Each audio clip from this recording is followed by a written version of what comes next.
It's my birthday in a few days' time, and I'm reflecting back on a birthday 20 years ago when my desire was met in a very specific way that really showed me God cared about me, and it was an Ebenezer moment for me.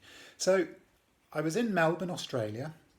This was the year 2000. We were heading back to Mozambique, where we were living at that point, and I decided what I really want at this point in my life. We just bought some land, and we were just about to build a house in Mozambique. I thought what I want is I want a dog. But not just any old dog. I had a very specific dog in mind. I'd always admired Weimaraners. Now, if you know Weimaraners, they come from the Weimar part of Germany. They're a grey pointer, a hunting dog, very athletic. They're aristocratic looking dog, beautiful dogs. And this is what I'd set my heart upon. So we wandered into a pet shop in Melbourne, and I bought a leather dog lead and a collar, and I even found a hardback book on Weimaraners. So we bought it as a kind of a faith statement. And as I flicked through this book, there was this gorgeous picture of a little grey, fluffy puppy with a white streak down its chest, and I thought, oh, I'd love a dog just like that. So we flew into Zimbabwe a couple of days later, and I figured I'm never going to find a Weimaraner in Mozambique, so I'm far more likely to find one here in Zimbabwe. So I phoned around the vets. Most of them had never even heard of Weimaraners, let alone knew anybody with one. But finally, I came across a vet who said, yes, there was a Mr. Davis who had a Weimaraner pair. So I phoned Mr. Davis up, and he said his bitch, Sky, was potentially pregnant. He said she'd had several phantom pregnancies, but he thought she was pregnant. So I told him about my story. I was heading off to Mozambique the next day, and I would probably be out in 2 or 3 months. And if she had a litter, please would he keep one for me? So he agreed he would do that. The next day we headed off. It was an 800-kilometre trip to our home in Mozambique. And where we were living was 300 kilometres from the nearest city, the nearest shops and banks and phones, electricity. We really lived in a remote part of the Zambezi Delta. And for the next 7 or 8 weeks, we were there in Mozambique building our house, and didn't receive any letters in that time, didn't make any phone calls in or out, so I didn't know what was happening. But after 2 months, we'd finished the house. We'd built it with local materials. It was built with coconut palm wood and mud, and it had a thatched roof. It was a nice small house. We had an acre of land, and I'd put up a very basic fence around the land. And I figured, now I'm ready for a dog. So we headed out to Zimbabwe for a rest. Arrived at some friend's house in the city, and as I opened the gate, this tiny little grey bundle of fluff ran up to me and jumped on me as I walked in the gate, and I had my dog. So she'd been born a few weeks after we left Harare, and she was now 7 weeks old, and Mr. Davis had brought her around to our friend's house and left her there with them for us. So I've got this tiny little dog. She even had a white streak down her chest, exactly as I imagined. Lovely dog. So I had my dog. I decided I was going to call her Kayla. Now, I'd come across the fact that Caleb, which I love the name Caleb actually means faithful dog. So I was going to call my dog Caleb, but then she was a girl, so she became Kayla. And we stayed in Harare for a few days, and we then headed back to Mozambique. At that point, we didn't have a vehicle. It was a long trek.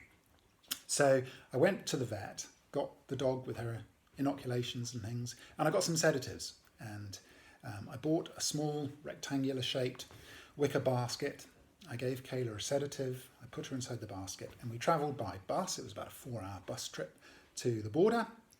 And then we got on a minibus, chapasse they were called, a little small tight minibus with about 15 people squeezed into the back. And I'm in the middle of a row of 4 people squeezed into the middle with Kayla on my lap in her wicker basket. And she'd been fast asleep for, at this point, 5-6 hours. And then suddenly I begin to feel this stirring, and she's beginning to shake around in the basket. And I thought, oh no, she's waking up. We're still at this point 2 hours from the city. And I'm thinking, oh no, she's waking up. What's going to happen now? And then, sure enough, I began to feel a wet, warm stickiness oozing between my legs. And poor dog, she had weed in the basket. And I'm sitting in the middle of a row of people on a plastic seat with this urine pooling underneath me, and I'm sitting there in my shorts. Oh, horrible feeling. Fortunately, we passed some friends' farm, maybe 15 minutes down the road, and we got out at that place and we overnighted with our friends. We then headed the next day on another bus, finally got up to our home, and we moved in. So I now had Kayla. She was my companion. We went everywhere together. She was a gorgeous dog. And the months went past and I was training her. She was a good dog. She came when I called her. She used to run. She was very athletic. We would cycle and run out into the sugarcane fields that surrounded our town. She would run beside us. And this was a novelty. There weren't many people who had dogs that were pets. People had guard dogs, but they didn't have pet dogs that followed them around, that came when you called them. So very quickly people were saying, Kayla speaks English. She knows, she hears, she understands, because she was coming when I called her. At first, before I had the dog, the kids would chase after us when they saw us walking down, and they would shout, Mzungu, Mzungu. And they would taunt us, but I wouldn't respond to the Mzungu cries. But then when they realised that Kayla did respond when they called her, they started calling out, Kayla, Kayla. But the way they said it was, Kayla, Kayla. So everywhere I went, I had these kids following me going, Kayla, Kayla. And often Kayla wasn't walking on the lead, and the kids would call her and she would race after them and chase these kids. And some of it was hilarious. There would be a group of kids playing with a football and they would shout at Kayla and Kayla would hare into the middle of them and they would just starburst in all different directions. And some of these things were very comical, but people were amused by her. They were I think they found it endearing. They also found it very strange. We didn't have children at that point. And everybody naturally thought that Kayla was my baby because she went everywhere with me. As she grew up, she became a big dog. She had huge paws. She was growing into a large dog, much bigger than any of the local dogs around there. And she had a big appetite. In the middle of the afternoon, each afternoon, it was kind of like happy hour for Kayla. The local neighbours around us were beginning to cook. The men were coming back from the river with fish, and the women were cooking on open fires. And I realised after a while that Kayla was beginning to disappear at the same time in the afternoon, and I wondered where she'd gone. Now, as she grew older, she found it very easy to hurdle the fence that I'd put around the garden. And I realised one day that she was around 4 o'clock, 5 o'clock in the afternoon. She was running away. She was jumping over the fence, and she was nosing around the neighbours' fires and finding food. And then one day, a woman came and knocked on the door and said, and this is all in Portuguese, said to me, Kayla, your dog, she's stolen my fish. And I realised that what she was doing is she was running away. She was finding an unguarded fire and nosing the lid off the saucepan and taking the food and running away. Naturally, I didn't want the neighbours to get angry. I didn't want them to turn against me. So I gave this woman some money for her fish. The funny thing was, over the coming weeks, more and more people started coming and knocking on the door and saying, Kayla's stolen our food. And I realised after a while that although some of these were undoubtedly true, some of them were just people who realised that this was an easy way to get some money out of the foreigners, was saying that Kayla had stolen their food. So Kayla was an unusual dog. Now, one of the interesting things about life in Mozambique was that we were making every effort to identify with the local people. We'd chosen to live there. This was our sense of call. We were part of a young YWAM team. We were establishing a project there. We had principles that we were trying to live out. We had deliberately simplified our life. At that point, we didn't have a vehicle. We had no electricity. We had no running water. We were living in a small mud house with a thatched roof. We were choosing to identify so that we could try to build a relationship well with the local people. But Kayla set me apart. I was set apart anyway, I suppose. I was a foreigner. I spoke a different language. I was educated. I had money. So whatever I did, I realised I was different. And in a way, Kayla was good for me because in a humorous kind of way, she made me realise I never can fully identify. I can try, but I'm always going to be different. And Kayla really did make me different. This came to a head, I think, when she was about 9 months old. There was quite a lot of mutt dogs, little mongrels that roamed the neighbourhood. And Kayla, I realised, was going to be coming into heat soon. And the last thing I wanted was a bunch of these little dogs around our house all the time with Kayla in heat.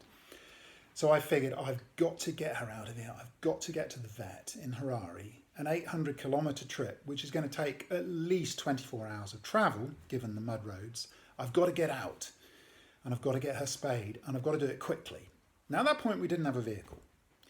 The 300-kilometre trip to the capital, not the capital of the province, Beira, that 300-kilometre trip could take 17 or 18 hours because of the poor nature of the roads. And I would have to travel on the back of a lorry with dozens of other people hitchhiking. And I figured, there's no way I can do that with this dog. Fortunately, there was a sugar factory in the town which had a 17-seater plane. And this plane would fly into the town twice or three times a week with supplies and would fly back out to Beira. And sometimes, if you were lucky, you could hitch a ride on the plane. So I went to the sugar factory and I put my name down on the waiting list for the next plane to get a flight out. 2 days later, the plane came in. Miranda and I went up to the plane. We took Kayla with us. I didn't know if we were going to get on the plane or not, so I hadn't yet given her a sedative. The pilot said we could go on the plane, so I gave her the sedative. And then he said he would need to put the dog in the hold. Now, it's a very small plane anyway, so I thought, if she goes in the hold, that's going to kill her. How can she possibly last in the hold? So I said, please, just let her come on. She'll be asleep.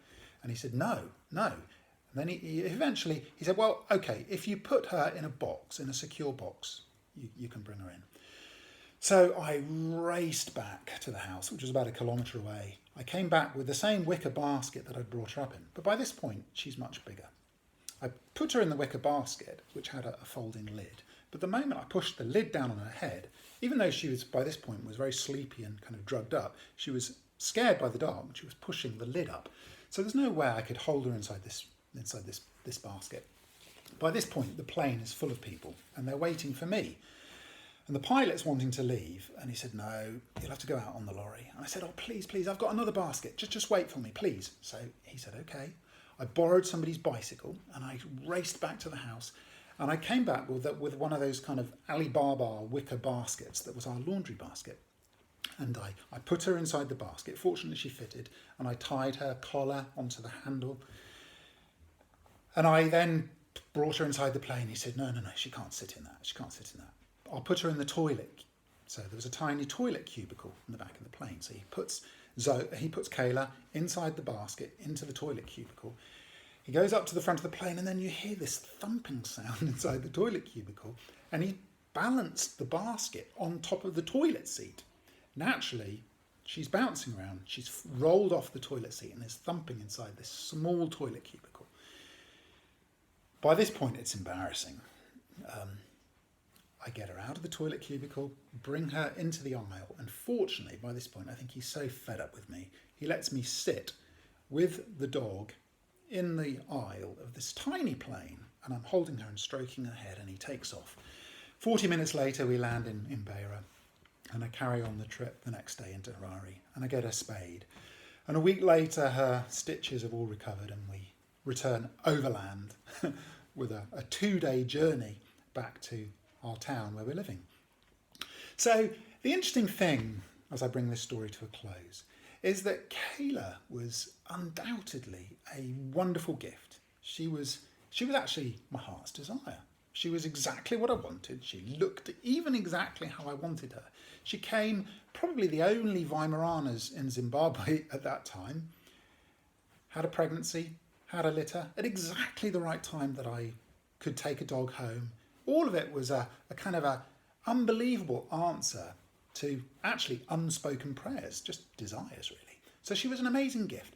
But the paradox of this dog was that she was also a challenge in a humorous way that made me realise no matter how much I try, I'm always going to be different.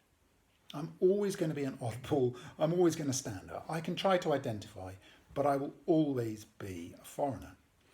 And so whilst Kayla was a wonderful gift, she was also very good for my humility.